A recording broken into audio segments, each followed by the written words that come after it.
تازہ ترین خبر سے آپ کو آگاہ کرتے چلے، چیئرمین تحریک انصاف عمران خان کو گرفتار کر لیا گیا۔ عمران خان کو القادر ٹرسٹ کیس میں نیب نے گرفتار کیا۔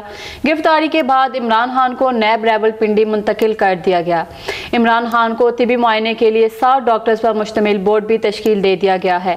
عمران خان کو ہائی کورٹ کی حدود سے گرفتار کیا گیا۔ القادر ٹرسٹ کیس میں عمران خان کے وارنٹ 1 مئی کو جاری ہوئے تھے۔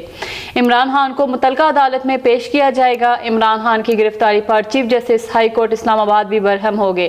چیف جسٹس نے کہا کہ یہ کام ہم صبر و تحمل کا مظاہرہ کر رہے ہیں۔ ہائی کورٹ نے آئی جی اسلام آباد، سیکرٹری داخلہ سمیت دیگر ذمہ داران کو 15 منٹ کے اندر عدالت طلب کر لیا۔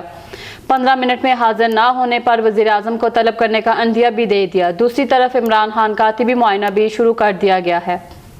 تازہ ترین خبر سے آپ کو آگاہ کیا۔ مزید معلومات کے لیے دیکھتے رہیں شمال HD نیوز۔